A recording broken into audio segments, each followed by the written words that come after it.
Alright, before I wrap everything up and go to bed, I want to do one more video. One final video. Today we're going to do a stock up, stock down video. It's an immediate reaction to the last 2 or 3 days of college football. I say, hey, is it stock up or stock down for players that are eligible for the 2022 NFL Draft? So no sophomores, no true freshmen, no true sophomores. Anyone over that, fine. They're eligible for this idea. Let's start with stock up. Desmond Ridder, I think it was 4 touchdowns, 1 interception today.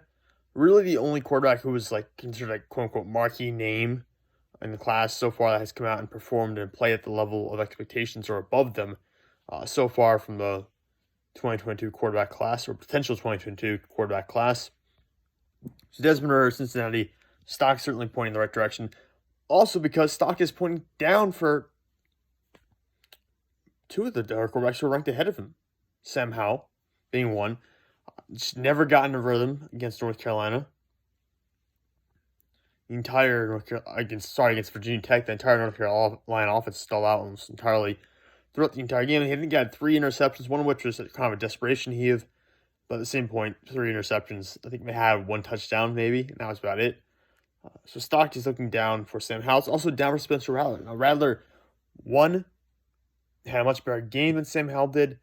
Still played far below expectations. This guy was projected to potentially be the number 1 overall pick in the draft.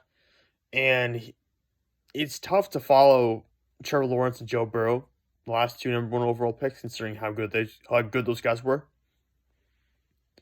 Spencer Rattler did not look good from his first throw against Tulane.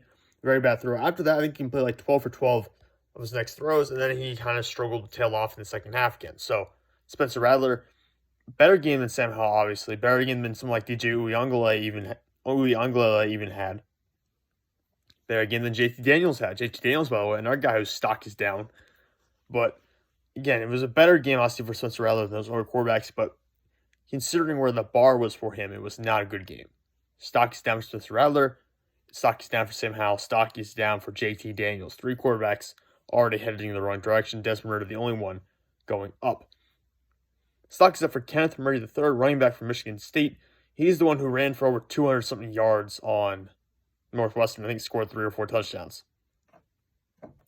You can't have your stock pointed down when you do something crazy like that. When you are that statistically dominant, your stock has to be headed up. So Kenneth Walker, good for him. Zach Harris, an edge defender from Ohio State. I think he had 1 sack. He had a strip sack, I believe, in Ohio State's most recent matchup. Stock is turning up for him.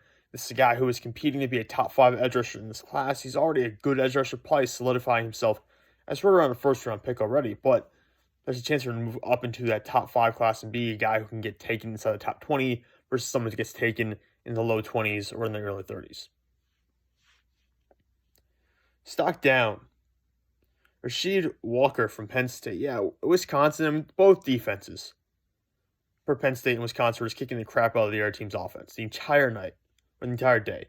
And Rasheed Walker this is a guy who could have been the 2nd, 3rd round pick potentially if you were evaluating him, in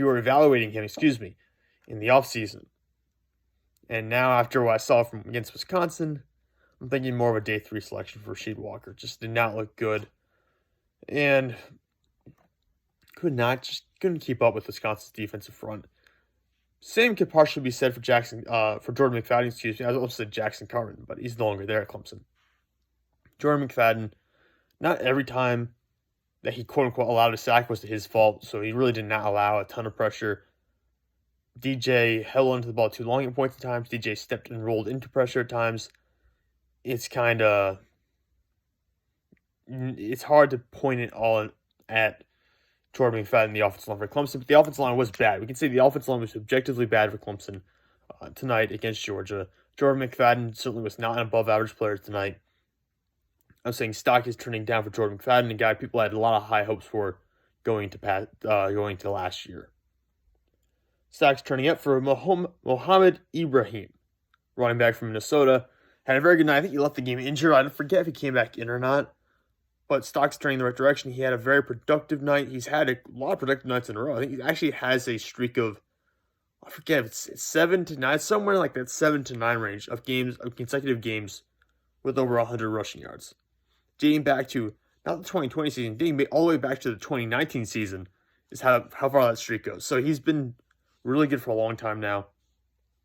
In the most recent game, Minnesota versus Ohio State kind of put him on the national stage, and now a lot of people are talking about him, not just within the draft community, but also just within the casual football community, which is good to see. Stock down, Justin Ross, another Clemson player, unfortunately. Obviously, Ross is working his way back from having surgery on a congenital issue. I think it was a fusion in his neck. They had to have surgery for him, missed the entire last season. Obviously, this guy had the first-round talent they showed in 2018 and 2019. Missed all 2020. You expected him to be slow coming back, but he just looked... I mean, he was so far off. Him and DJ were not on the same page at all. Things were so drastically... There was just no explosion. There was no separation. There were so many concerns I had watching Justin Ross play. And again, that could all be fixed by week 3 or 4 as he gets back into playing football games themselves. But for right now, the stock is weighed down Justin Ross. He just does not look like a first-round guy. He does not look like a day 2 guy right now. Against one game, everything could change pretty quickly, but stock has to be down. Justin Ross just has to be said. Stock is up, though, on his teammate Joseph Nagata after that game. Great performance by him. Some other guys, stock is up on Ibrahim, edge from Virginia Tech. Just was all over the field in that game against North Carolina. Looked phenomenal throughout the game. Pay no attention to that Jets poster, by the way. That's my brother. That's from like 10 years ago. Legitimate at this point. We just never take it down. But yeah, Ibrahim, stock is up for him. Edge rusher from Virginia Tech. Very explosive. Does not look like he has necessarily the frame to be anything more than maybe an outside linebacker or a rush linebacker in the NFL. But still very productive in that game against UNC. Also from Virginia Tech, Jermaine Wallace, cornerback. He's the one who actually intercepted Sam Howell at one point in that game. Had a really good interception against Sam Howell in that game. So he's turning in the right direction. It's already a deep cornerback class to begin with. Jermaine Wallace was throwing his name into as a guy who could be a day 2 pick, certainly. And I don't know if we get to day 1. I don't know if we'll ever reach that level. But I don't think you can rule it out for sure at this point in the season. Also turning up, well, Jordan Davis, nose tackle from Georgia.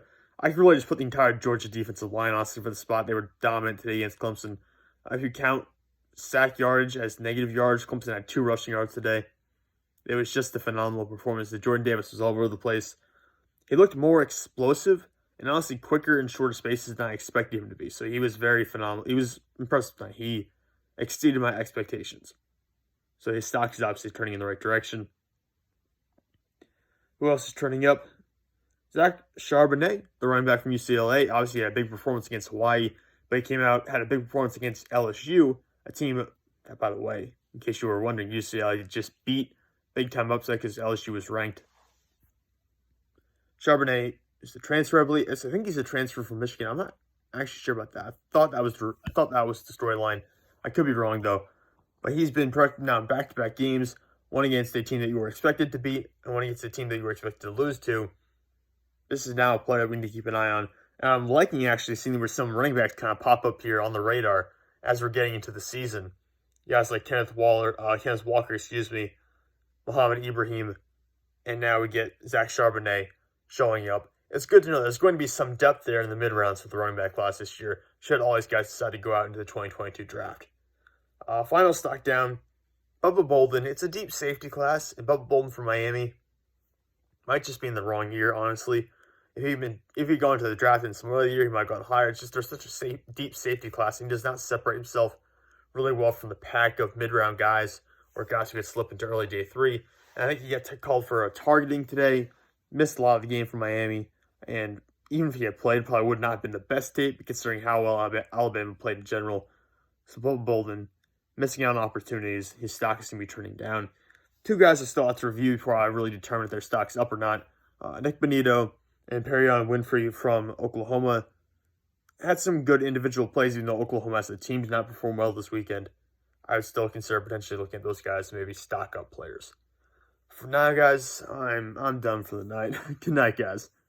Hope to see you all tomorrow.